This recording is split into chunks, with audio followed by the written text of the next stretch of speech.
불합리한 요구는 들어주면 안 되죠. 내가 초단기 승부를 많이 봤어. 보수 진영 개별되지 않았어. 상대가 이재명이다. 이재명이 어떤 사람입니까? 정과 사범에 거기다가 무기징역을 갈지도 모르는 중죄로 5가지나 기소하고, 중국 가서 세시하고, 일본 가서 아리가도하고, 미국 가서 땡큐하고, 그런 사람이 국제질서 지금 헤쳐나갈 수 있을까? 원래 통상으로 대선을 하면 경선을 한 6개월 하죠. 그리고 본선을 한 4개월 하죠. 10개월 정도 하죠. 근데 이번 대선은 초단기 대선이지. 60일이니까. 내가 초단기 승부를 많이 봤어. 처음 국회에 들어올 때 37일 만에 들어왔어. 입당. 동대문 갈 때 출마 선언하고 41일 만에 가봤고, 경남지사 선거할 때 45일 만에 했고, 지난번에 수성을에 무소속으로 출마할 때 28일 만에 했어요. 출마 선언하고 28일 만에 선거했어요. 초단기 선거를 많이 봤어요.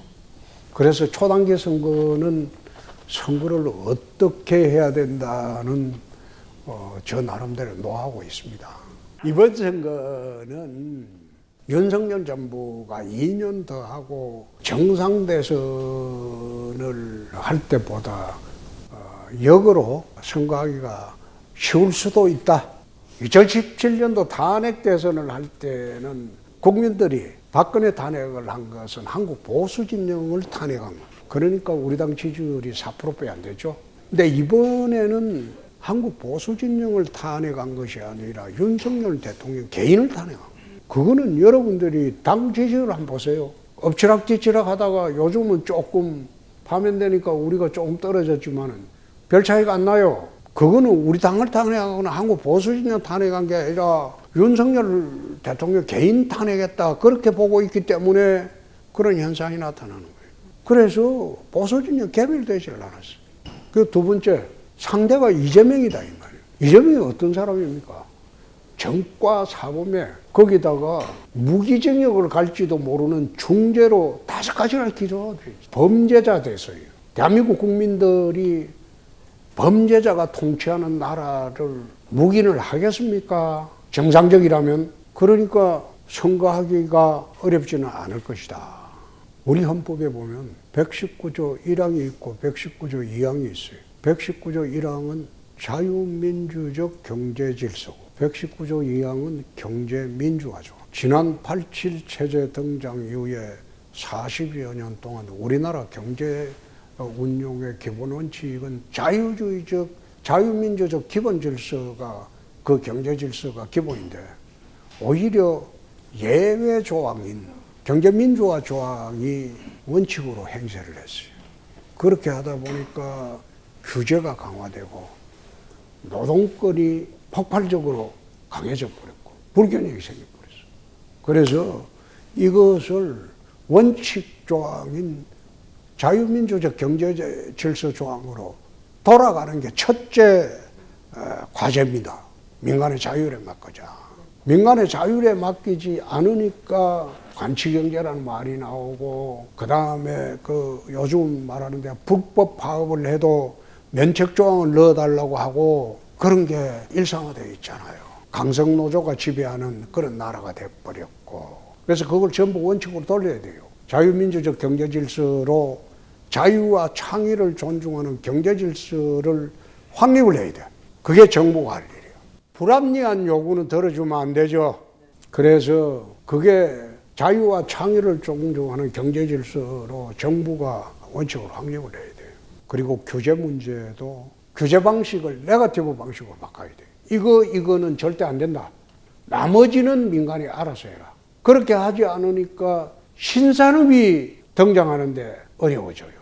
게이트풀이라고 하죠. 들어올 때 그거는 자유롭게 들어오고 할 수 있어야 돼요. 그래갖고 사회적 문제가 생기면 그때 이거는 좀 자제를 해줬으면 좋겠다, 그런 식으로 나가야지, 들어올 때부터 칸막이를 치고 이건 안 된다고 그렇게 해서는 안 돼요. 규제 방식을 네거티브로 바꿔야 돼요.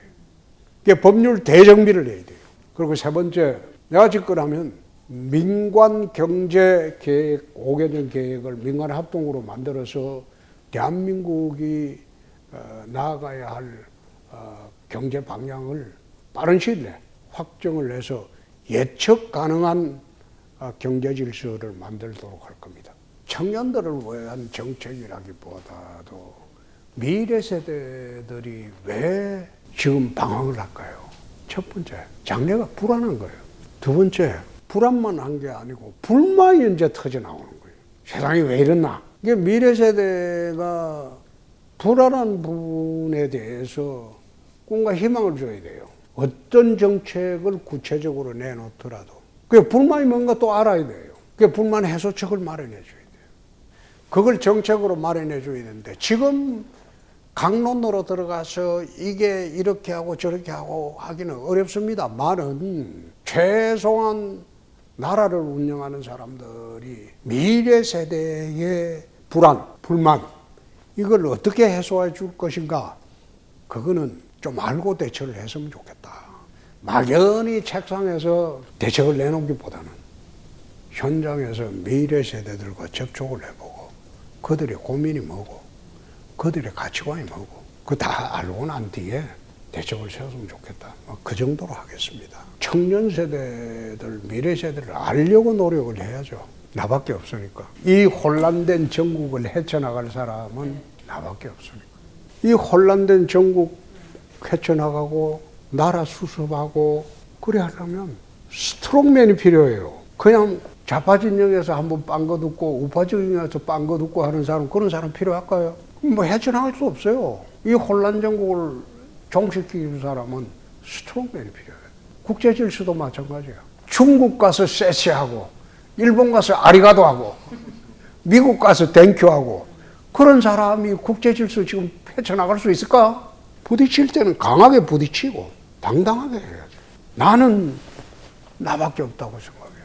지금 대한민국 정치판에서는 제7공화국이라고 했잖아요. 네, 그렇죠. 그렇죠. 선진대국이라고 했잖아요. 8.15 해방이 되고 난 뒤에 이승만 시대의 시대 정신은 건국시대였어요. 나라 세우자. 그 다음에 박정희 시대의 시대 정신은 조국 근대화하자. 나라를 세웠으니까 잘 먹고 잘 살자. 그 다음에 YS DJ 시절의 시대 정신은 나라를 세우고 잘 먹고 잘 살게 되었으니까 이제 갈라먹자. 나눠 먹자. 민주화 시대. 이제 민주화 시대 거치고 난 뒤에 우리가 지금 만들어야 할 세상은 세계 탑7에 들어가는 선진국 시대에 걸맞는 제도, 정치제도, 경제제도, 사회, 문화, 외교, 국방 모두 이게 G7의 선진대국에 들어갈 수 있는 그런 제도를 완비해야 되는 그게 선진대국 시대입니다. 대한민국의 8.15 이후에 한 80년, 길긴 긴 시간 아니에요. 짧은 시간입니다. 숨가쁘게 달려온 거예요. 그래 하려면 이제는 우리 자손들이 살아나야 할 대한민국의 100년 미래를 위해서 그런 세계에 내놔도 부끄럽지 않을 그런 나라를 제대로 만드는 시대가 지금이 이 시대가 아닌가.